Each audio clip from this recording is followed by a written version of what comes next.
lancer. Et donc, merci aux personnes qui sont en train de rejoindre le chat là maintenant. Vous êtes déjà très nombreux dans le chat à demander où est le lien, etc. Ben, c'est bon, je suis apparu, on est là, on est avec les invités, on est là. Et à ce moment-là du webinaire, effectivement, c'est beaucoup de gens qui regardent la rediffusion. Donc on remercie les gens qui viennent de lancer la rediffusion et qui vont nous écouter. Je suis sûr qu'on a passé un bon moment dans le passé et que du coup vous avez passé un bon moment avec nous dans le futur. Et pour ceux qui sont là, n'hésitez pas à donner un commentaire, à vous présenter. Voilà, bonjour Antoine qui est là. Bonjour à Olivier Mailleux qui est là aussi. N'hésitez pas à vous présenter, à dire bonjour. Les invités qui sont avec moi vont prendre le temps de répondre à toutes vos questions aujourd'hui sur le sujet de comment ça se passe la relation avec le client et avec son porteur quand on est freelance, ce qui est un sujet assez chouette. On a appelé ça de manière plus complète la relation tripartite entre le client freelance et son apporteur d'affaires. Voilà. Est-ce que c'est cool ? Cool. Tout est cool. Je lance la petite vidéo de démarrage et on reprend les présentations juste après. C'est cool ? C'est cool. Let's go.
centaine dans le chat.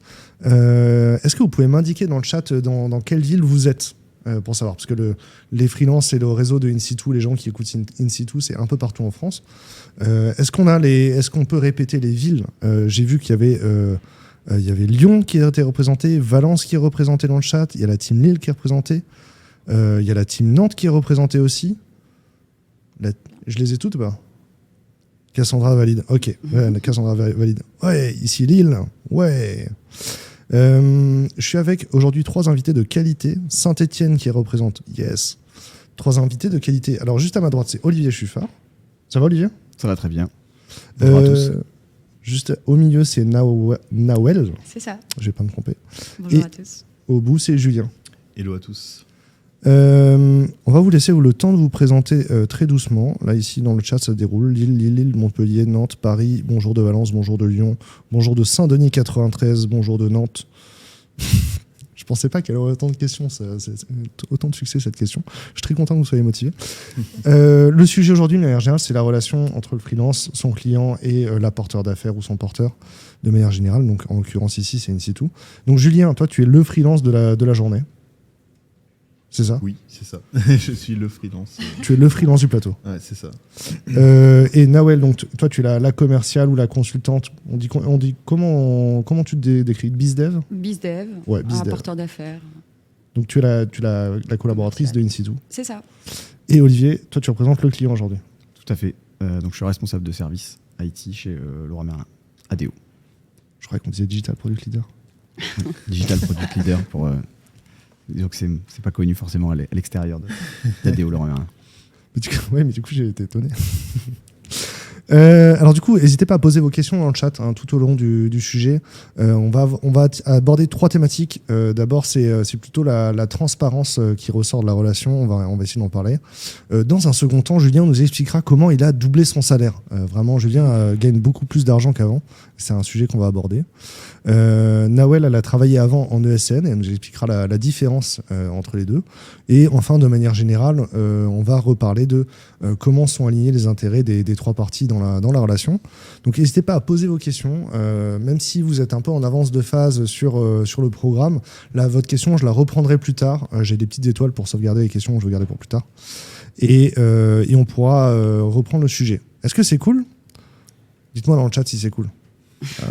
Alors, il y a une attente sur LinkedIn de 30 secondes à 1 minute 30. Donc, est-ce que c'est cool? Il faut que je brode le vide. Le temps qu'ils répondent normalement. Après, voilà, c'est bon. Là, j'ai eu mon premier, c'est cool. Tu vois, ça répond. Ok. Cool. Et au fur et à mesure qu'on va avancer, plus les gens ils ont commencé le live tôt, plus ils vont avoir de retard. D'accord. Ok. Voilà. C'est bizarre, mais. Ouais. Merci, Cass. Alors, pour commencer, Olivier, comment ça se passe pour toi? À quel moment on fait appel à des freelances ou à des ESN? C'est quoi est-ce qu'on les appelle toujours en même temps? C'est quoi le process? Alors en fait, ce qui se passe, c'est qu'on va avoir un besoin d'un développeur ou d'un chef de projet IT ou d'un PO. Donc on va créer un besoin. Nous, chez ADO Leroy Merlin, on a un outil qui s'appelle OBMS, qui est un outil qui nous permet de publier les offres de recrutement et ensuite d'indiquer si on veut faire appel à tel ou tel ESN ou telle boîte d'apporteurs d'affaires. À partir de ce moment-là, c'est effectivement Nawel qui va me répondre sur OBMS à une de mes offres avec un CV et un candidat. Donc moi, je sélectionne en fonction des CV reçus les personnes que j'ai envie de rencontrer. Donc voilà, le process il est là et après c'est assez classique avec un entretien. Mais disons ce que j'aime vraiment bien dans la relation avec les freelances et notamment donc avec In-Situ, je dirais qu'il y a un point de départ, c'est que un CV que je vais recevoir d'un apporteur d'affaires, c'est qu'il y a déjà le nom et le prénom du freelance sur le CV. Alors que par exemple, un CV que je reçois d'une ESN, il n'y a pas de nom. Il va juste marquer développeur full stack. Ils sont souvent anonymisés encore, les dossiers de compétences des ESN? Toujours. Toujours. C'est systématique? Ouais, il y a le prénom parfois. Ouais. Et parfois, il y a juste 3 lettres. Il y a un chat qui dit Olivier parlait plus fort, je t'ouvre Oh, pardon. Non, t'inquiète, je t'ouvre ton micro un peu plus Okay. fort, il n'y a pas de souci. Donc voilà, c'est ça. Moi, déjà, je trouve la première différence, elle est là, c'est que à partir du moment où on veut venir travailler, on met son nom sur le CV, c'est aussi un gage de qualité, de transparence. On va en parler plusieurs fois, de toute façon. De dire, voilà, c'est moi, voilà mon nom, mon prénom, c'est moi qui vais venir travailler chez toi. Ok. Ça, c'est cool. Nawel, c'est effectivement quelque chose que tu as pu constater? Oui, alors, déjà pour commencer, moi je suis business développeur. Donc chez InSitu, je travaille à la fois avec des personnes en portage salarial, donc qui vont rejoindre InSitu Portage, et à la fois avec des personnes indépendantes, donc qui vont travailler avec InSitu Freelance. Et oui, en effet, la transparence, alors peut-être pas nom et prénom, mais plus souvent le prénom, bien souvent avec une photo, et l'ensemble des compétences du freelance. Donc, et avec ça, on apporte aussi une visibilité macro sur l'ensemble des compétences pour pouvoir convaincre le client de regarder le CV. En vrai, je ne me rendais pas compte que les ESN elles anonymisaient encore les CV. Je pensais que c'était le cas. Julien, toi, c'est quelque chose que tu apprécies de manière générale dans le processus aussi? Non, moi j'apprécie pas trop. J'aime bien. Alors, moi je ne recrute pas directement, bien sûr. Je lis les CV pour des compétences, donc souvent des devs. Ouais. Et encore récemment, on reçoit des justes prénoms avec juste la première lettre du nom, ou même des fois il n'y a pas de nom. On doit directement recontacter le commercial ou la commerciale. Mais toi, quand tu es présenté de cette façon-là en tant que free, c'est chouette aussi, parce qu'au-delà du contenu du CV, ça veut dire que ta réputation, elle va avec le CV, quoi. Oui, c'est ça, c'est que je suis Julien Mercier qui va se présenter au client et pas un Julien, on ne sait pas qui. Pas un ensemble de compétences, plutôt une personne avec des compétences. Ouais, c'est ça. Ok. Donc c'est l'humain qui est remis au centre, quoi. C'est ça. Plutôt que juste la compétence. Exactement. Ah, c'est au-delà de la transparence. Et du coup, dans la relation ensuite, qu'est-ce qui peut changer quelle différence tu peux voir, Olivier, dans le suivi d'émission, dans la relation? Quelle différence peut y avoir avec l'ESM? Alors, pour revenir aussi à cette histoire de nom, d'avoir au moins le nom de la personne, ce qui est aussi bien, alors, notamment quand on est dans une entreprise comme ADO Leroy Merlin, c'est que on a quand même beaucoup de développeurs qui travaillent pour nous, ou de chefs de projet, de product owners. Et si on veut faire une prise de référence, c'est quand même beaucoup plus facile quand on a le nom et le prénom de la personne, et surtout si elle a déjà travaillé chez nous. Et ça nous permet aussi d'avoir, nous, des feedbacks en interne de ce que la personne a pu faire chez nous. Donc ça, c'est vrai que c'est vraiment bien. Et après, pour répondre à ta question sur la relation avec, que ce soit Nawel ou Julien, la différence, on va dire, c'est qu'il y a vraiment de la transparence, notamment au moment du recrutement et du premier entretien. C'est qu'on, par exemple, le TJM va être dit, le freelance va savoir combien il est vendu, c'est lui combien il touche. Voilà, la commission d'InSitu est transparente pour tout le monde la sait. Et c'est quand même beaucoup mieux de partir sur des bases comme ça par rapport à d'autres où en fait, ils ont l'impression de se faire un peu avoir, entre guillemets, parce qu'ils apprennent qu'ils sont vendus 500 € et eux, leur salaire mensuel est pas très élevé, quoi. Donc ça, c'est vraiment important et ça permet vraiment de démarrer déjà sur de bonnes bases. Il y a une question dans le chat qui dit, dans le cadre d'un contrat exécuté de sous-traitance entre un freelance et du coup là ici une ESN, le porteur ici ne respecte pas les clauses du contrat, paiement des factures de temps en heure, facturation optionnelle, HNO. C'est quoi les HNO? C'est les travaux exceptionnels, c'est heures supplémentaires et astreintes. D'accord. Là, ici, du coup, en vrai, Thomas, c'est une relation commerciale avec ton ESN. Je ne sais pas forcément si on peut apporter des réponses à la situation de Thomas. Hein. Mais Alexandra va t'aider dans le chat. Elle va te répondre. Très cool. La transparence, ça crée une vraie relation de confiance. Julien, toi, du coup, tu connaissais pas ton TGM quand tu étais en ESN? Non, je le connaissais pas. Je ne le connaissais pas et bon, j'ai un peu galéré pour l'avoir, mais j'ai réussi à l'avoir. Et c'est parce qu'à partir du moment où tu le connais, tu peux partir plus facilement aussi. Oui, tu peux partir plus facilement, comme tu peux comprendre pourquoi tu es un peu moins payé ou tu peux pas. Ouais, c'est vrai que c'est quand tu sais ton TGM, tu te dis bon, faudrait peut-être se mettre en marche pour récupérer un maximum sur ton TGM, quoi. En fait, c'est une valeur, le TGM. Avant tout, c'est une valeur par rapport à tes compétences. Donc du coup, ne pas connaître sa valeur, je trouve ça problématique, moi. Je trouve que c'est bloquant, même pour la personne. Parce que tu te dis, je dis une bêtise, je vaux 300 €, mais est-ce que je les vaux vraiment? Est-ce que je ne vaux pas plus? Ou est-ce que je ne dois pas me remettre en question pour travailler plus, pour augmenter mon TJM et du coup, forcément, augmenter mon salaire? Non, on a déjà reçu après des consultants de SN qui connaissent leur TJM et en fait ils sont aussi contents quand ils changent de mission pour avoir une augmentation de TJM, tu vois. Mais j'ai l'impression qu'effectivement ça c'est quand même 10% des consultants de SN qui connaissent et c'est ceux qui sont finalement les plus privilégiés. Et toi, finalement, en fait, même si tu étais resté dans une ESN, ton projet dans la vie, ça aurait été d'augmenter ton TGM et de faire partie de ces 10% privilégiés. Là, le fait de passer freelance, ça te permet d'y accéder tout de suite, en fait, à ce statut-là. D'avoir un gap quand même assez conséquent. Ouais. Sur la thématique de la relation, comment ça se passe au suivi de mission quand tu bosses avec un freelance? Alors là, pour le coup, je trouve qu'il n'y a pas de différence vraiment entre le SN et le freelance. Globalement, on se voit tous les 6 mois avec donc Nawel ou l'apporteur d'affaires et le freelance en même temps, tous les 3. Et on parle de la mission, comment ça se passe. Chacun fait un peu un feedback sur son ressenti, ce qu'il a bien aimé, ce qui lui plaît moins. Et après, on parle aussi de l'avenir sur la durée de la mission, ce qui reste à faire, ce qu'on pense faire du consultant une fois que, par exemple, le projet actuel sera terminé. Donc, voilà, ça, pour le coup, je trouve que je vois pas, il n'y a pas d'énorme différence. Parce que au final, sur l'exécution de la mission et sur les compétences, etc., le freelance, tu le vois au quotidien, tu fais le point avec lui directement. Alors que quand c'est un consultant en ESN, faut que tu vois avec son manager de compétences, etc. Là, le manager de compétences, c'est le freelance, là. Oui, alors pour le coup... Je pose la question. Non, alors moi, pour le coup, là-dessus, je fais pas de différence de traitement. Qu'il soit en ESN ou des freelances, je fais des points réguliers avec eux et on fait des points tous les 6 mois avec les apporteurs d'affaires. Ok. Il y a une question dans le chat qui dit si vous anonymisez pas le CV, comment vous êtes sûr que vous n'êtes pas court-circuité, Nawel? Comment la société de portage elle s'assure que le freelance ne passe pas en direct? Parce que c'est une relation de confiance avant tout. Moi, je pense que... alors, j'agis différemment en fonction aussi du souhait de la personne qui souhaite se positionner sur un appel d'offres. Donc, si elle souhaite en effet être complètement anonymisée, ce qui arrive rarement, je le fais. Mais sinon, je suis complètement transparente, moi, et pardon, j'ai perdu la question.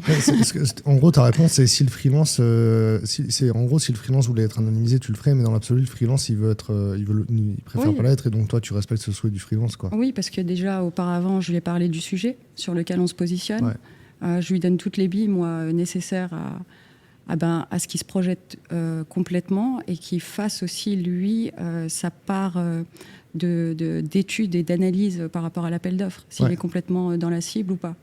Ouais. Donc du coup, ça se fait pas sans être complètement transparente et dans une relation de confiance aussi. Moi, le freelance qui me confie ses compétences pour le positionner sur un appel d'offres, je lui demande... Enfin, c'est une relation presque naturelle, finalement. Plus tu es transparent, plus je vais l'être avec toi, plus tu as confiance en moi, plus je vais l'être avec toi aussi. En fait, ça nous permet de faire la transition sur le sujet qu'on a mis en 3e dans la liste, mais c'est pas grave, on reprendra Julien à la fin, on demandera à Julien son histoire. Mais là, ici, Virginie, elle dit que en fait, quand on est en ESN, la marge, elle dépend du collectif et pas de l'individu. Alors que là, aujourd'hui, du coup, toi, aujourd'hui, quand tu pousses un prestataire, t'as pas d'intercontrat en fait, à gérer finalement. Oui. Est-ce que c'est quelque chose qui a changé dans ton expérience parce que ça fait combien de temps que tu es arrivé chez Insitu, rappelle-moi? Ça fait un peu plus d'1 an maintenant. Un peu plus d'1 an. Et ça, c'est quelque chose qui a changé dans ta façon de faire du commerce? Oui. Alors en fait, j'ai un autre positionnement en fait. C'est plus de la relation. J'ai encore un peu plus ce gap-là de confiance. Ouais. Quand tu me confies tes compétences et que je dois les positionner chez un client, pour te trouver et t'apporter ta mission, du coup, je vais être un maximum transparente, que ce soit sur le TJM, sur la marge, sur le profil en l'occurrence, et sur les attentes aussi du client. Est-ce qu'on peut en parler de la marge? Parce que déjà, elle peut varier vachement de comment t'es porté. Oui. Si c'est juste un porteur qui fait que le référencement et que tu as trouvé toi-même l'émission, il y a des porteurs qui vont coûter Ouais, on moins a cher. différents cas. Pour le coup, j'ai déjà vu des freelances qui sont portés par des ESN qui prennent des marges rocambolesques du 25%. Ouais, parce que quoi. c'est le modèle ESN en fait. On n'a pas le même modèle dans le sens où l'ESN a besoin de couvrir aussi ce risque d'intercontrat. Nous, on l'a pas du tout. Donc du coup, on est encore plus proche du bon prix sur les compétences. Et du coup, c'est quoi les marges que tu pratiques d'habitude? Est-ce que tu peux dire les commissions que tu prends d'habitude? Chez les marges, In-situ les Freelance. commissions, Donc chez In-situ Freelance, ouais. l'apport commercial, donc l'apport d'affaires à proprement dit, que ce soit pour In-situ Portage, donc pour un salarié porté ou pour un freelance, elle est de 15% la première année, 12% la deuxième. Ouais. Donc ça, c'est normal, c'est presque naturel. On baisse notre marge de 3% au bout de la première année de confiance et de relation. On a aussi certaines personnes qui apportent leur mission.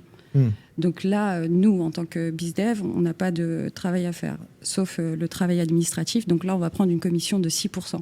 Ouais. Tu apportes ton affaire et nous, avec la collaboration de l'équipe, donc les office managers, on est 3, on prend cette commission-là de 6% pour l'accompagner sur toute la vie de la mission. Et ensuite, on a la commission de portage salarial. Ouais. Désolée, je suis un peu stress. Portage salarial qui est de 7%. Ouais. Ça, c'est seulement pour ceux qui se font porter salarialement. C'est ça. Ouais.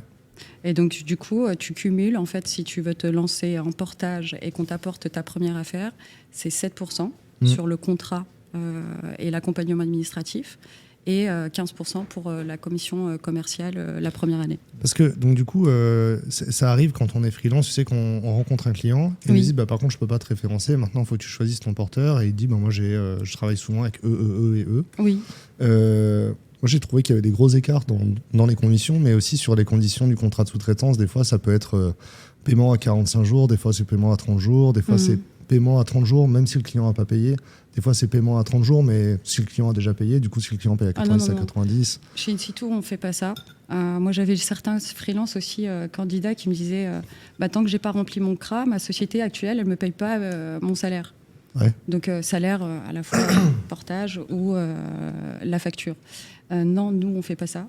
On paye systématiquement. Avantage avant tout à la personne qui preste. Et ensuite, on va récupérer la facturation, le règlement des factures auprès du client directement. Ouais. Et on paye 40 jours pour un statut freelance. Et pour quelqu'un qui souhaite rejoindre In-situ Portage, on va être aux alentours du premier jour ouvré du mois. Ouais. Donc comme des salariés normaux finalement. Ouais, ok. En vrai, ça c'est cool. Et on est d'accord du coup, si dans ce type de contrat-là, on propose des 20% de commission, c'est beaucoup trop quoi. Quand je suis en train de choisir mon porteur après avoir rencontré le client. Nous, on a des conditions fixes. Du coup, vous êtes à 6.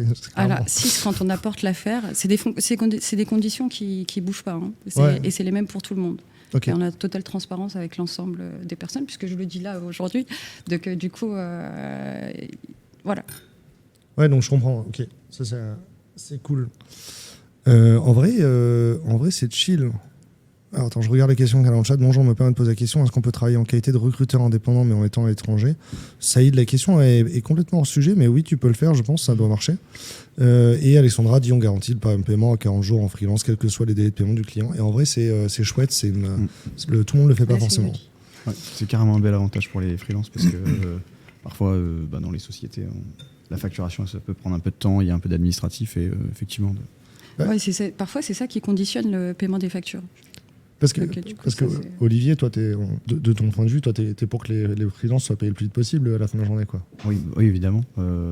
Qu'ils soient payés à 40 jours, ce serait très bien, comme un salarié, j'ai envie de dire, classique. Nous, c'est vrai qu'on a quand même un peu d'administratif, donc notamment par rapport à OBMS, où une fois que le freelance a fait ses jours, il doit valider dans un outil les jours qu'il a fait, qu'il a presté. Et ensuite, ça vient chez moi, je dois le valider. Bon, si jamais je suis en vacances, par exemple, effectivement, c'est ça qui va bloquer le paiement. Donc, c'est bien que In-situ puisse être intermédiaire et payer avant ça. Et pour le coup, en vrai, que ce soit Leroy Merlin ou ADO, en général, les factures, une fois qu'elles sont validées, le contrôle, il les passe assez vite. Hein. Oui, ça... Alors, je sais pas, c'est à Nawal de répondre, mais je pense qu'on est plutôt des bons payeurs. Je peux te le dire, en tant que fournisseur, j'ai des clients qui me payent à 45 jours fin de mois, à partir de la fin du mois. Tu vois. Ah Donc ouais. ça fait facilement 3 mois. Ok. Clairement, ADO, dès que le décideur il a appuyé sur le bouton, c'est validé. En général, le virement il part dans les 15 jours hein, Bon. maximum. Hein. En vrai, et je pense, même tu vois, c'est arrivé que des fois la compta elle s'excuse parce qu'elle a pas payé assez vite. Tu vois. Donc c'est plutôt en bonne erreur, vous êtes plutôt exemplaire. Et tu vois, mais même toi, quand tu es salarié d'une boîte comme ça, ben, c'est chouette d'avoir des services, des back-office qui font que les fournisseurs soient payés vite. Ouais. Tu vois. Carrément. Non, mais c'est vrai que là-dessus, on n'a pas à se plaindre. Et c'est vrai que pour le coup, OBMS, c'est un bon outil. Ça nous aide beaucoup. Et tout à l'heure, sur la question de la transparence, la peur de mettre le nom sur le CV, de toute façon, nous, un freelance ne pourra pas venir chez nous en direct. Il sera toujours obligé de passer par une société comme InSitu. Donc, j'ai envie de dire, même Oui, s'il il a n'y aura le nom- pas de court-circuitage Non, de la impossible. part d'une partie ou d'une autre. Alors, il y a une question de Angelo qui dit quelle est votre modalité d'apporteur d'affaires ou de cooptation. Est-ce que la question elle est claire pour toi, Nawel, ou tu veux que je lui demande de la préciser ou est-ce qu'on Oui. lui reprend Si c'est possible. Moi, Ouais. j'aime bien les questions claires. Parce que moi, je suis pas sûr, mais c'est ça. La modalité, c'est les conditions. On vient plus ou moins de répondre aux conditions. Alexandra explique que c'est votre métier de réduire la charge mentale des consultants et de leur permettre de se concentrer sur comment ils apportent de la valeur aux clients. Et ça, c'est cool. Hop, on a fait à peu près le tour du sujet. Hein. Les gens dans le chat commencent à discuter entre eux. Donc, ça veut dire qu'ils sont chauds. Julien, c'est quoi ton histoire, ton témoignage j'ai lancé ça tout à l'heure pour lancer le truc. Tu as doublé ton salaire quand tu es passé en freelance, mais c'est quoi l'histoire complète? Peut-être commence, tu as fait quoi comme formation en fait, pour ça arriver dans marche. l'IT? Du coup, moi, je suis issu d'un BTS, donc dans l'informatique, système numérique. Ok. Et avant même que j'ai mes résultats, j'ai signé un CDI donc dans ma première ESN. Ouais. Et de là, il s'est écoulé 4 ans avant que je quitte cette ESN. Donc les 3 premières années, c'était super top. Vraiment, c'était cool. Je ne connaissais pas encore mon TJM. Et sur la 3e année, du coup, je me suis renseigné, j'ai connu mon TJM et je ne comprenais pas pourquoi j'étais si peu valorisé. Donc je ne sais pas s'il y a peut-être un travail à faire. T'aurais voulu que l'entreprise te facture plus cher, c'est ça? J'aurais voulu avoir une revalorisation sur mon salaire. L'écart entre le TJM et ton salaire quotidien était Ouais. trop fort, quoi. Et alors, il y a certainement des calculs à faire derrière sur nos TJM que l'entreprise doit payer 50% à l'État, l'URSSAF et tout ça. Ça, je peux le comprendre. Mais à l'époque, surtout que je venais de signer mon premier CDI, je ne connaissais rien du tout. Donc j'étais lâché dans le monde du travail, quoi. Donc j'apprenais par moi-même. Et Parce que moi j'ai une question. Est-ce que ton TJM de l'époque où tu étais en ESN et celui que tu as aujourd'hui, il est pareil ou il y a vraiment une... Ou est-ce qu'il a doublé J'ai- aussi, quoi? J'allais en venir justement. D'accord. J'étais vendu 350 chez Leroy Merlin, ADO. Et j'ai changé, je suis passé du coup chez InSitu Portage. Et je suis resté à 350. Donc ma valeur pour le client n'a pas bougé, son coût n'a pas bougé. Par contre, moi, j'ai doublé limite de net mon salaire. Ouais. Donc on fait j'étais à 1008, je suis passé à 3005 facilement. Et à Juste l'époque, et du coup, tu étais en portage salarial à l'époque. À l'époque, j'étais en portage salarial. Ok. Et c'est moi qui ai apporté ma mission. Donc ce que disait tout à l'heure Nawel, tout ce qui est pourcentage, moi j'étais au plus bas, je pense. Du coup, voilà. Parce qu'en plus, aujourd'hui, depuis tes missions, tu as plus ou moins toujours changé en changeant d'équipe chez ADO, c'est ça? Dans le groupe j'ai- ADO, je veux dire. Non, je l'ai fait qu'une seule fois, justement. C'est si je suis passé du coup de ADO vers Leroy Merlin. Ouais. Et là, c'est plus au niveau de mon équipe, on est repassé de Leroy Merlin vers ADO. Ok. Ça, c'est la grande astuce, changer de l'euro moins à ADO. Ouais. Alors, attends, il y a eu énormément de commentaires dans le chat, j'ai essayé de voir. Paiement 40 jours, est-ce qu'on en parle? En ESN, j'avais un TGM supérieur à 900 jusqu'à 1750. Maintenant, je suis à 650, parfois à 1000. Voilà, lui, il trouve que son TGM a baissé. Alors, je sais pas qui c'est, je pense que c'est peut-être Jérôme, qui dit que son TGM a baissé parce qu'il est sorti de l'ESN. Ça doit arriver dans certains cas, effectivement, parce que l'ESN, elle apporte peut-être une forme de garantie ou de glacis. Je pense que c'est aussi, en fait, dans la qualité des... Enfin, pas dans la qualité, dans les types de prestations. Tu vois, genre, moi, je trouve ça pas choquant si tu as un contrat avec ton client qui dure 1 an et que c'est de la régie, que le TGM soit plus bas que si c'est sur 3 jours de conseil, tu vois. Non, c'est pas pareil. Non, c'est pas ouais. tout à fait. C'est exactement ça en fait. Et c'est vrai que souvent c'est comme ça qu'on négocie aussi en se disant bah, voilà, moi je te propose une mission, c'est limite une mission en CDI, c'est-à-dire qu'on a même, quand on la lance, on n'a même pas de durée de fin, parce que c'est des projets qui sont sur plusieurs années. Et effectivement, de ce fait-là, on peut négocier un TGM à la baisse par rapport à effectivement une mission où un consultant va venir ponctuellement. D'où l'intérêt d'être transparent dès le départ sur les TJM, sur les marges et sur le prix de vente final. Et justement, est-ce que c'est pas plus compliqué parce que quand tu es en ESN, vous êtes 2 à vous mettre d'accord sur le TJM, là du coup vous êtes 3 à vous mettre d'accord sur le TJM, ou est-ce que c'est quoi du coup le poids de In-situ dans la négo sur le TJM, tu vois? Pour ma part, justement, en quittant mon ESN pour venir chez In-situ freelance maintenant, Oui. je voulais une clarté la plus forte possible, et du coup moi je vais voir directement mon client, donc Leroy Merlin ou ADO maintenant, et je vois avec lui directement, écoute, est-ce qu'on peut faire un point au niveau négociation du TJM, etc. Et ensuite, une fois que ce point est terminé, j'informe In-situ pour dire voilà, vous allez recevoir un nouveau bon de commande pour une revalorisation de TJM. Là j'ai une question, tu vois. Antoine, il demande, voilà, est-ce que le TJM il est fixe tout au long de la mission, ou est-ce qu'il y a le contrat, il prévoit de le renégocier? Les ESN, elles mettent l'indice Syntec dans le contrat en général, ou c'est dans l'accord cadre. Est-ce que toi, en tant que freelance, tu as demandé à ce qu'il y ait cette clause-là, ou est-ce que c'est Nawel qui le met en place? Ou est-ce que c'est négocié peut-être aux conditions d'achat dans OBMS, peut-être? Alors, ça dépend. Il y a plein de questions. Là. Super. Donc, du coup, je vais laisser répondre d'abord Julien. Oui, parce que lui, il l'a fait de façon complètement autonome. Donc, moi, je ne vais pas accompagner là-dessus. Il est trop fort. Il est dans son TJM tout seul. Mais c'est un vrai freelance avec un vrai statut un vrai mindset de freelance. C'est clair. Après, j'ai fait beaucoup de recherches avant de me lancer quand même. C'est quelque chose. On ne peut pas se lancer tout seul. Mais oui, du coup, je suis passé de 350 à 420 et de 420 à 440. Ouais. Voilà. Mais c'est pas en 2 mois, c'est vraiment chaque année, et je redemande. Et alors, comment ça se passe? Genre à la fin de l'année, est-ce que tu as changé de manager? Est-ce que tu es allé voir ton client? Tu as dit faut qu'on négocie? Est-ce que c'était prévu dans le contrat? Non, je pense que on le voit directement, surtout les freelances, on voit si le client n'est pas content ou il est content. C'est un ressenti qu'on a, et lorsqu'on voit qu'il est content, on peut sauter sur l'occasion pour... Parce que tu vois, moi quand j'étais free, je faisais que des forfaits que je prenais en parallèle, et je travaillais depuis chez moi, un peu comme une agence, tu vois. Et en fait, du coup, j'augmentais mon TJM, c'est-à-dire que si j'avais une mission où je t'ai payé 450, la suivante, je demandais 470, je lui disais, non, en vrai, j'ai déjà une mission à 450, je prends pas en dessous, quoi. Après, et tu vois, tu peux pas faire ça quand t'as qu'un seul client. Effectivement. Après, il y a un truc que je fais, c'est que je m'aligne avec les prix du marché. Ouais. Je demanderai jamais un TJM qui est au-dessus du marché et qui est au-dessus de mes compétences. J'ai pas envie d'avoir le stress, d'avoir la boule au ventre au travail pour dire je sais pas faire ça, mais je suis payé pour, donc je vais faire n'importe quoi. C'est bien, c'est vrai, c'est ça. Alors ça, c'était le cas de Julien qui avance tout seul et qui fait cette petite revalo. Sur certains de mes freelances, c'est moi qui fais l'action. Donc c'est moi qui vais aller chercher l'augmentation de TJ. Donc ça dépend de combien... Un TJM, normalement, il est relié à un bon de commande. Et un bon de commande, c'est sur une durée. Ouais. Donc, bien souvent, moi, quand je signe des contrats avec les clients, c'est sur un bon de commande. Et pendant la durée du bon de commande, je ne vais pas aller intervenir ou quémander une augmentation de TJ.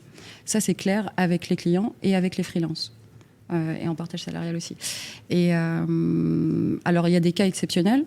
Quand la prestation dépasse les attentes, etc., parfois c'est même le client qui me dit « Ok, Nawel, là il va falloir revaloriser la prestation de Julien, par exemple, parce qu'il a dépassé les attentes, il est force de proposition, etc. » Et parfois, c'est moi qui fais le job et je vais voir monsieur le client. Et alors, c'est suite à plusieurs suivis de mission. Comme on suit les missions tous les 3 mois, ça laisse place à une argumentation à la fin de l'année, à la fin du bon de commande, pour dire ok, monsieur le client, on s'est vu tous les 3 mois, vous êtes satisfait de la prestation, peut-être, et parfois le freelance a dépassé les attentes, donc du coup, est-ce qu'on récompense cette perf, finalement, par une revalo de TJ, en fonction des budgets, en fonction du contexte, en fonction de ce qui peut se faire. Parce que toi, Olivier, tu vois, par exemple, sur les 2 dernières années, il y a des métiers, par exemple, le DevOps, le TGM, il est monté super vite et puis il est redescendu un petit peu après. Est-ce qu'il y a des moments où tu te dis, ce collab, il est vraiment bien et je sais que mes collègues, ils proposent 100 balles de TGM en plus sur le même métier et tu as peur que du coup, même en interne, il y ait un autre manager qui fasse l'augmentation à ta place, tu vois? Alors non, j'ai pas ça. Quoi, en interne, j'imagine, les achats vous empêcheraient de le faire, tu vois? Oui, évidemment. Non, oui, effectivement, on est quand même assez Il surveillé y a là-dessus. d'autres entreprises sur la région, quoi. Et puis même une augmentation de TGM de 100 euros, ça passerait pas, parce qu'effectivement, on est obligé de repasser par les achats dès qu'il y a une augmentation de TGM. Mais par contre, par rapport à ce que dit Nawel, je suis d'accord, c'est-à-dire que c'est plusieurs suivis de mission et on ne fait jamais d'augmentation de TGM avant 1 an. Ça, c'est sûr, ça n'arrive, j'en ai jamais connu. Et effectivement, ça dépend beaucoup aussi du prix du marché et d'avoir, si quelqu'un par exemple est dépositionné, on se rend compte qu'en fait il s'est sous-vendu ou voilà, parce qu'il y a aussi des mecs parfois qui ont un peu le syndrome de l'imposteur et donc qui se sous-évaluent et donc au début on fait une bonne affaire effectivement, mais si on veut garder sur le long terme le freelance, il faut aussi parce que moi il se rend compte aussi parfois qu'ils disent bah mince, en fait je me suis mis à 350, en fait je vaux 420 et de ce fait il faut progressivement pouvoir le réévaluer pour le remettre un peu à son réel prix par rapport à sa valeur de ce qu'il produit. Sur le TGM, il y avait un commentaire, j'imagine, c'est Jérôme qui l'a fait. C'est autre question qu'on prendra après. En fait, du coup aussi, là maintenant avec ton staffing, même si ton TGM il peut être, il a augmenté, non c'est plus le cas, mais du coup t'es staffé toute l'année en ce moment. Oui, mon seul client c'est ADO Leroy Merlin toute l'année. Ça fait plusieurs années d'affilée du coup. Oui, je suis rentré chez eux 2019. Alors, quand on a fait la prépa, tu m'as dit que tu prenais pas de vacances. Mais en vrai, tu as pris au moins 1 semaine de vacances depuis 3 ans. Oui, non, mais il y a... Ouais, quand même. Effectivement. Mais est-ce que du coup, ce que je veux dire, c'est est-ce que tu préfères... ça vaut le coup de baisser son TGM si tu sais que tu es staffé toute l'année? Parce que si dans les 3/4 des prestataires, même en ESN, ils ont au moins 10 à 20% d'intercontrat en moyenne sur leur carrière, tu vois. Ouais, je vois, mais après c'est d'une personne à une autre, je pense. Moi, je vise plus, je donne tout tant que je suis jeune. Et non, après, je chill. C'était pas ça mon sujet. Ah, ok. Mon sujet, c'est genre, en fait, on peut gagner plus en ayant un TGM plus bas si on a vendu plus de jours dans l'année. C'est genre, est-ce que ce produit en croix là, tu le fais dans ta tête ou pas? Non, pas du tout. Pas du tout. Non, absolument pas. Eh ben moi, j'ai un exemple là-dessus où j'ai eu un freelance qui m'a proposé un truc une fois et il m'a dit, écoute, en fait, moi, l'année prochaine, je voudrais par contre prendre plus de vacances, mais je voudrais gagner plus, ou gagner pareil. Ouais. Et donc, globalement, je vais pas te coûter plus cher, mais en fait, donc on a réévalué légèrement son TJM, mais comme il prenait plus de jours de vacances, au final, sur l'année, ça me coûtait le même budget. C'est pas mal. C'est la seule fois qu'on me l'a proposé, mais j'ai trouvé que le calcul, finalement, parce que moi, dans mon budget, ça rentrait. Et lui, il était content aussi. Dans le monde RH, maintenant, ça se fait dire... Il y a beaucoup de salariés cette année, en tout cas depuis 1 an ou 2, qui vont dire plutôt qu'une augmentation, je veux bien des RTT ou un temps partiel avec garder le même salaire. Ça se fait... C'est devenu la nouvelle mode chez les CSP+. Mais les freelances, effectivement, ne font pas forcément ça. Il y en a. Moi, j'en ai un dans l'équipe, notamment. Il prend très souvent son vendredi ou son vendredi après-midi. Ouais, c'est cool. Toi, Julien, il y a de plus en plus de 4/5e. Aujourd'hui, en freelance... On a fait un plateau sur le passage en freelance. C'était quelque chose qui était revenu de pouvoir gérer justement son temps. Ah oui, non, c'est un plateau où il n'y avait que des femmes dans le freelancing. Et du coup, il y avait ça sur 2 des 3 témoignages. Je voulais avoir un temps qui soit plus flexible et je voulais être plus dispo facilement aussi. Je voulais pouvoir faire du télétravail plus facilement aussi. Parce qu'il y en a certains qui cumulent. Donc, du coup, ils aiment bien avoir des side projects, soit perso, soit pro. Et donc, du coup, ils se prennent un jour comme ça. Et donc, ils sont ouverts à la prestation, mais que 4 jours par semaine pour se libérer un jour.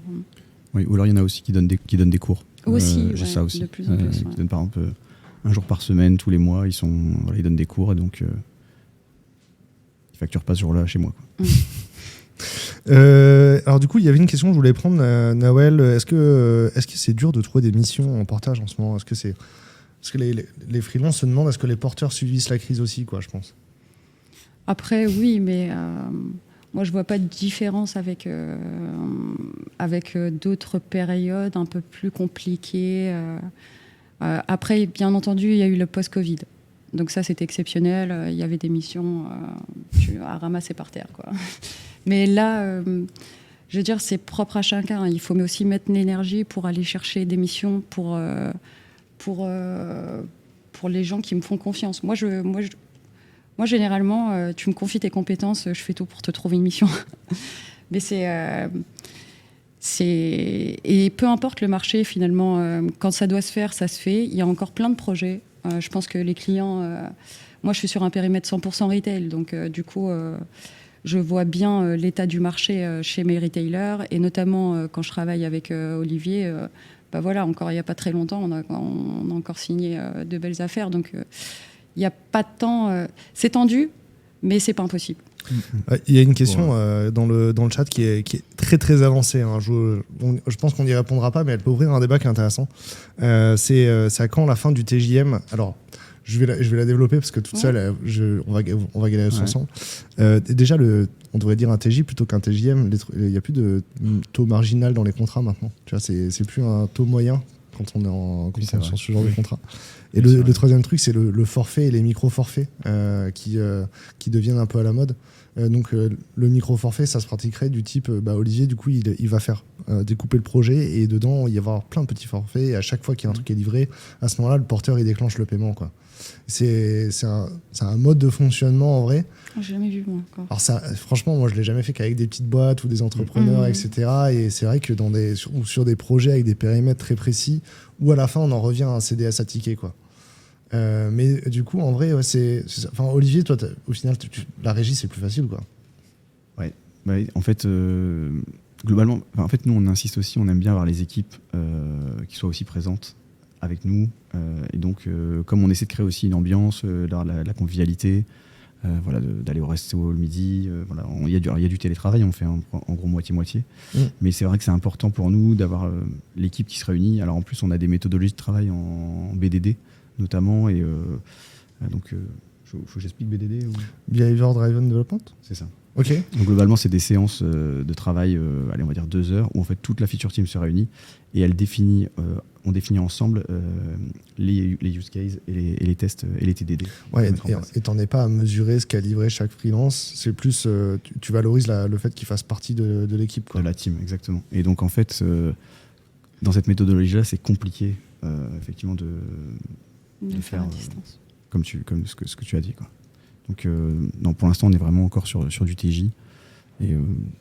Et pour l'instant, j'ai pas vu de changement à ce niveau-là. Alors ça c'est une question que Thibaut pose pour Julien, je pense. Entre le portage complet salarial plus affaire, le portage d'affaires, en fait, quand tu as créé ta structure, est-ce que tu as eu l'impression d'avoir un surcoût en administratif, tu vois? Est-ce que tu sais l'évaluer ou pas? Non, j'ai pas du tout. En fait, comme l'expliquait Nawal tout à l'heure, il y a les paiements, mais en fait, c'est des paiements décalés. Tu envoies ton CRA et tu es payé le 10 du mois suivant. Et il y avait juste cette charge creuse où j'ai pas été payé en soi. Mais comme j'ai quitté mon ESN et que je prenais pas de vacances, j'ai eu un très beau chèque à la fin. Ouais, c'était congés qui ont été payés. Ouais. C'est ça. Donc ça m'a permis d'être OK. Et il faut savoir que quand tu es en entreprise, donc pour moi j'ai une entreprise individuelle, tout passe par les frais de l'entreprise, quoi. C'est surtout en gros le travail que faisait In-situ Portage avant. Maintenant c'est ton comptable qui le fait. C'est ça. Je suis passé par du coup un cabinet d'experts comptables et il me fait tout. Et en vrai, du coup, pour toi, quand on a un bon comptable, c'est pas pénible de gérer une société, quoi. Non, pas du tout. Moi, je veux juste créer mon entreprise. Je ne veux pas savoir tout ce qu'il y a à faire derrière. C'est pas mon problème, entre guillemets. Moi, je veux juste, je travaille, on me paye, ça rentre dans l'entreprise et j'en fais ce que je veux. Et ça te coûte combien l'année, comme là, un comptable? Je suis à 119 par mois. Ouais. Ça te fait moins de 2000 € pour une IAS fiscale, c'est bien. Ouais, c'est clair. Et c'est pas, il me facture pas quand je lui envoie un SMS pour lui poser une question, quoi. C'est vraiment. Ça, c'est les avocats qui font ça. Non, mais il peut. Enfin, en tout cas, avant, quand je faisais des recherches et que je regardais un comptable, on me disait non, mais ça te coûte plus de 2000 € par an et tout ça. Mais en fait, quand on creuse nous-mêmes et qu'on cherche vraiment. Ils t'ont pris une fille à la création aussi, non? Une. Parce qu'en fait, du coup, il y a, je veux dire, Quand tu es en portage, c'est lissé. Le coût, tu vois, le coût, il est lissé sur chaque fiche de paie, il est proportionnel. Oui. Alors que là, le comptable, il t'a pris quand même une somme pour créer la société. Chaque mission, c'est un truc en plus. Ouais, mais en fait, tu peux t'arranger pour dire, dès que j'ai mes premiers revenus, tu peux te servir et pas. Ouais. Non, parce que je veux dire, par rapport au portage, c'est un peu plus lissé les coûts, quoi. Bah, c'est quand même lissé, hein, même en entreprise individuelle. Moi, c'est lissé. Enfin, tous les mois. C'est parce que en vrai, t'as un bon comptable aussi. Ah ouais, c'est vrai. Ouais, tous les J'en ai comptables fait font pas qu'un. ça, du coup, il y a beaucoup de comptables qui le font pas. D'accord. Ouais. Ok, j'ai encore eu de la chance. Alors. Ouais. Anthony, le comptable ne gère pas l'entreprise. Oui, Anthony, c'est vrai. Mais il gère la pénibilité administrative de l'entreprise. Exactement. En fait, dès que j'ai entendu le mot URSAF, j'ai dit ok. Vas-y, fais ça pour moi. Et vraiment, je n'ai aucun contact avec l'URSAF ou avec la direction générale ou quoi que ce soit. Vraiment, dès que je reçois un courrier, je fais un scan, j'envoie à mon comptable, il me dit ouais non, t'inquiète, ça je gère. Alors, posez vos dernières questions dans le chat. On va reboucler là sur la fin de ce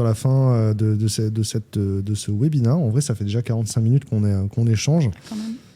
Ça passe vite. Ah ouais, très vite. On est déjà dans les prolongations. Si on veut résumer, Olivier, qu'est-ce que tu retiens de l'échange aujourd'hui de manière synthétique, tu synthétiserais par quoi? Alors, il y a une chose que je voulais ajouter, c'est vrai que j'ai pas eu le temps de le dire tout à l'heure, c'est en fait la différence entre un freelance et quelqu'un qui travaille dans une ESN, c'est que le freelance, son nom, c'est sa marque. Et globalement, s'il est bon, sa marque, elle va être mise en valeur. Et voilà, pour trouver les autres missions après, ce sera facile parce que, au contraire, on se rappellera que Julien Mercier, lui, c'est un super DevOps. N'hésitez pas à le prendre, c'est un super mec. Et ça, c'est vrai que j'insiste vachement là-dessus parce qu'au final, quand on a un mec, par exemple, d'une ESN qui est pas bon, on retient que c'est l'ESN qui était pas au rendez-vous et pas forcément la personne en direct. Alors qu'un freelance, au final, on va pas dire que c'est InSitu qui est pas bon, on va dire que c'est Julien Mercier qui a pas été bon. Et donc ça, c'est vraiment important. Et de ça crée aussi une relation plus forte entre le client et le freelance où on se doit que ça se passe bien en fait. Des deux côtés, on a une volonté que ça se passe super bien. Et donc ça favorise encore la transparence. Et c'est ça vraiment le point sur lequel je veux revenir. C'est vrai qu'on travaille vraiment en transparence. On se dit tout quand ça va bien, quand ça va pas bien. Et ça, c'est hyper important pour un travail de qualité. En vrai, c'est cool. Nawel, est-ce qu'il y avait une question que j'aurais pu te poser, que j'ai oublié de te poser, un message que tu voulais dire à la fin aussi? Non, moi, je vais rejoindre Olivier. C'est la grande différence avec ce que j'ai pu connaître en ESN. Alors attention, moi, j'ai grandi, j'ai fait mes gammes en ESN. Donc, du coup, et j'ai adoré ce que j'ai fait. Mais si je dois faire une différence entre l'ESN et le freelancing, c'est que vraiment, quand tu traites avec des freelances, tu te dois d'être transparent. Sinon, forcément, il va y avoir un couac à un moment donné dans la relation. Donc, du coup, c'est ça. Moi, je suis ultra transparente. Et c'est ce qui me manquait un peu en ESN parce que c'est pas du tout le même modèle, en fait. C'est pas le même métier. Ouais. Mais tu vois, quand tu es junior, en fait, on est dev, on n'a pas été formé à la gestion financière nécessairement, même si on a qui l'ont été. C'est hyper compliqué de comprendre comment une boîte elle fait des marges, comment elle calcule son CAPEX, OPEX, etc. Et moi je peux comprendre que tu as 25 ans, tu es en ESN, tu peux pas comprendre en fait la différence entre le TGM et le salaire. Et du coup, les commerciaux de ESN, ils portent pas mal de responsabilités. Et en plus, des fois, tu as l'impression que tu fais les gens peuvent te donner l'impression que tu as fait des choix injustes alors qu'ils étaient cohérents par rapport à l'entreprise, tu vois. Individuellement, ils ont l'air injustes, mais collectivement, ils sont justes, quoi. Et c'est ça aussi, en freelancing, ce que j'ai remarqué, c'est qu'on a beaucoup plus aussi le rôle de conseil auprès des gens qui viennent nous voir et qui disent bon bah ok, maintenant je réfléchis à soit me lancer en portage salarial, soit en freelancing. Et ben nous on les accompagne et le fait d'être transparent, et ben du coup tu peux plus avoir ce rôle-là de conseil, de dire ben ok. Nous, on n'est pas expert comptable, par exemple. On se mac, en fait. On a des partenariats, comme avec We Love Dev, pour orienter nos freelances qui ont besoin de renseignements vers les bons cabinets comptables. Enfin, vers les bons. Pas forcément vers les bons, mais en tout cas, pour être un maximum force de proposition sur l'accompagnement de service quand tu te lances en freelance. Donc voilà. Je suis distrait parce que je lis le chat, les commentaires, ils sont partis super loin. Vraiment, vous irez voir les commentaires après, ils sont partis très très loin. Il y a des débats genre sur le chômage, quand t'es en URL ou quand t'es en chômage. Il y a une punchline de Abdelabar qui nous dit quand on a un mental fort, l'âge c'est qu'un chiffre. Voilà, je pense que celle-là, on peut la graver dans le marbre. C'est dans le thème. Moi, je pense qu'on peut la mettre sur les gants de boxe directement et on va à la salle pour s'entraîner, on va taper sur le sac de frappe. Il y a ce sujet-là, je pense que je vais le reformuler dans un autre sens, parce que tu le dis toujours dans le bon sens. En fait, au final aussi, c'est ton intérêt il est plus aligné avec celui du freelance, parce que si tu le places pas, tu n'as pas d'intercontrat à apporter. Exactement, c'est vrai ça aussi. C'est vrai. Moi, je travaille main dans la main avec les freelances. Et donc, du coup, avec le client, pareil. Parce que c'est dans mon intérêt aussi d'apporter l'affaire. Parce que finalement, quand je cherche, moi aussi, je n'apporte pas les affaires. Donc, du coup, à chaque fois, sur n'importe quel entretien, mais j'ai pas apporté l'affaire à Julien, donc c'est pas trop bien le bon exemple. Mais sinon, à chaque fois que je passe des entretiens chez mes clients, je dis à mon freelance, OK, on va y aller. Et ensemble, on va récupérer la mission. C'est pas que à toi de faire le job. Nous aussi, on est là pour t'accompagner, te conseiller et maximiser les chances d'avoir la mission. Et puis le levier de je vais essayer de convaincre le consultant d'aller dans cette mission-là, avec le freelance, en fait, tu le fais pas. Non, pas du tout. Ça aussi, c'est vrai que c'est une vraie différence. Parce que c'est le choix au consultant, tu vois. Et ça, j'avais plus la possibilité de le faire en ESN. Ouais. L'ESN, il travaille avec plein de clients, plein de secteurs différents. Il y a peut-être des stratégies qui se posent à un moment donné quand tu es en ESN que tu n'as pas forcément dans une société de freelancing. La stratégie, c'est d'être apporteur d'affaires de ton freelance. Donc, il n'y en a pas d'autre. Donc, finalement, c'est que gagnant-gagnant. C'est que gagnant-gagnant. Ouais. Puis, si tu pousses un freelance sur une mission, que le client est intéressé, qu'après le freelance, il n'a pas envie d'y aller aussi, ça ne marche pas pour toi non plus, quoi. Ça marche pas pour moi, mais moi, ça me va. Parce que au moins, j'ai été force de proposition. Et si finalement, le client a voulu rencontrer le freelance et que le freelance est allé à cette rencontre, c'est qu'à un moment donné, il y avait quand même un matching à faire. Ouais. Et que passer l'entretien, une ou les deux parties s'entendent pas, moi, ça me va. J'ai proposé une affaire. Et du coup, tu passes beaucoup de temps à préparer le freelance sur la mission, le briefer, etc., lui expliquer le contexte de l'entreprise. Toujours. Quand c'est toi qui apportes l'affaire, du coup. Toujours. Ouais. C'est essentiel, c'est pour lui permettre aussi à lui de se projeter, lui ou elle, de se projeter sur la mission et de maximiser encore une fois les chances de récupérer la mission. Dans le chat, n'hésitez pas à me dire, là, il y a plein de questions, vous êtes déjà en train de discuter sur d'autres débats. Dites-moi, c'est quoi les sujets que vous voudriez qu'on aborde dans les prochaines émissions. Cassandra vous lit avec attention et on pourra reprogrammer d'autres sujets, etc. à l'avenir. N'hésitez pas, si vous voulez qu'on parle de la vieillesse du corps de Jérôme, ça peut être le sujet d'un webinaire, peu importe le sujet, mais dites-nous, c'est quoi les sujets. Julien, c'est quoi ton mot de la fin J'ai plein de mots de la fin. Vas-y. Pour info, moi je me suis lancé avec In-situ portage en plein Covid. Ouais. Donc vraiment c'était... j'avais fini de récupérer tous mes renseignements pour faire ça, donc je me suis lancé en plein Covid. Ça s'est très bien passé. Du coup, comme j'ai apporté ma mission. Et il faut savoir que ça s'est bien passé parce qu'aussi j'avais un profil de développeur. Et le profil de développeur, il y en a beaucoup sur l'île. Il y en a énormément et donc trouver une mission, c'est assez facile. Le SN, c'est très bien pour se lancer. Je pense que je ne serais jamais devenu la personne que je suis si je n'étais pas passé par le SN qui m'a formé. Et c'est, comme je dis, c'est très bien pour commencer, mais au bout d'un moment, il faut soit tu bats de l'aile toi-même, soit tu t'envoles en fait, et tu essaies de comprendre, la vie, comment fonctionne le TGM, les chiffres et tout ça, ou soit tu as envie, c'est vraiment à la personne. Si tu as envie d'être avec ton ESN pour la faire monter et t'es bien placé, etc. Ou soit tu t'en vas et tu essaies le portage, voir ce que ça fait.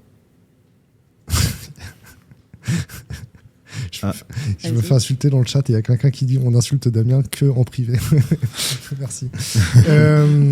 Qu'est-ce que je disais En fait, on a fait un événement ici sur Aratech et on a parlé effectivement des parcours de carrière. Et il y avait plusieurs freelances qui avaient témoigné du fait que le fait de passer freelance, ça leur avait permis de faire le virage de carrière comme ils voulaient, tu vois. Et en fait, il y a un peu cette sensation-là que j'ai eue moi aussi, tu vois, quand tu es en ESN, tu es sur un truc qui va tout droit parce que tu as signé un contrat sur le fait que tu vas devenir développeur iOS expérimenté et puis il y a des moments, en fait, tu as envie un peu de faire des virages, de tester des trucs. Et juste, ça marche pas parce que c'était pas ton contrat de départ avec ton employeur, tu vois, et puis c'est OK. Et il y en a plusieurs qui ont dit, moi, il y avait une période de ma vie où je voulais passer sur du freelancing, je voulais faire du conseil, etc. Puis c'était pas possible avec mon ESN, ça marchait pas. Et je suis passé freelance pour le refaire et puis après, ils sont redevenus salariés, tu vois. D'accord. Et j'ai l'impression que c'est ça que tu dis, c'est genre t'avais senti qu'il y avait un plafond de verre dans ta carrière dans le SN et t'as dit pour briser le plafond de verre je vais devenir freelance et je vais venir mettre dans mon bateau. Je pense que ça arrivait 1 ou 2 fois grand maximum où j'étais vendu pour une mission parce que j'étais en interco et du coup j'ai pris la mission, mais quand t'es en ESN tu acceptes la mission, sinon tu ne rapportes rien à l'entreprise en soi. Ils investissent dans toi en faisant des formations, mais tu leur rapportes rien pour l'instant. Et effectivement, il y a quelques missions où j'aurais pu éviter de les faire parce que j'avais pas envie, c'était pas mon cœur de métier. Ce que je veux dire, c'est même, tu vois, le raisonnement de le chemin il est tout droit, tu aurais été en client final, ça aurait été pareil, tu vois. Tu aurais travaillé en direct dans une boîte, en fait, tu as été embauché pour faire un job. Et c'est compliqué de faire des changements de job en interne. Oui, ok, d'accord. Tu as été embauché dev Java, tu as envie de faire du DevOps. C'est compliqué parce qu'en fait, on t'a recruté pour faire du dev Java. C'est compliqué de gérer les compétences dans une grosse boîte. Je vois ce que tu veux dire. Mais en passant freelance, du coup, tu dis je vais faire mon changement tout seul. Quoi. Oui, et puis je recherche les clients que je veux avec les missions qui me plaisent. Et là où en interne, tu peux pas vraiment faire ça. Est-ce que tu penses qu'un jour tu repasserais en interne? Non. Non. non, vraiment. J'adore cette flexibilité de. Enfin, je dis pas que je fais ce que je veux, mais je fais les envies qui. Je fais les envies qui me plaisent, quoi. C'est hyper addictif la liberté. Ouais. Même, je vois même une différence entre le in-situ portage et le in-situ freelance. Ouais. C'est, je gère moi-même mes salaires. Même pour être honnête, je me reverse moins de salaire. Ouais. Comme ça, au niveau des impôts, je paye moins d'impôts. Et du coup, tu as plus de trésors de guerre sur ta société. Exactement. Et je peux faire passer plus de choses au niveau de mon entreprise. Ton entreprise, ce trésor de guerre, ces réserves, c'est ce qui paye tes vacances. Exactement, quand j'en prends. Si une prochaine, je suis en vacances, je vais pas avoir une diminution sur mon salaire. Il va partir aux Seychelles bientôt. Carrément. En vrai, si tu mets aux réserves tous les ans, au bout d'un moment, tu te fais ton tour payé par la société. Hein. Ok. En vrai, c'est un bon résumé. Dans le chat, vous êtes encore très très chaud. Vous êtes très chaud, vous êtes tous chauds dans le chat. Il y a plus de 90 personnes sur le flux. Okay. Hop. Donc vraiment, merci beaucoup à vous d'être venus en direct. Je suis content que le sujet, ça vous ait plu. En vrai... Puis c'était une bonne façon de parler de TJM et de rémunération sans que ce soit juste une question d'argent. Donc c'était cool. Et puis en vrai, je pense qu'on a fait le tour du sujet. On a ouvert pas mal de sujets. C'était cool. Merci beaucoup. Carrément. Merci à tous. Merci beaucoup à vous dans le chat. Et puis n'hésitez pas à prendre contact avec les consultants et les consultantes de In-situ, les BizDev, pour continuer la conversation. À bientôt. À bientôt. Au revoir. Au revoir.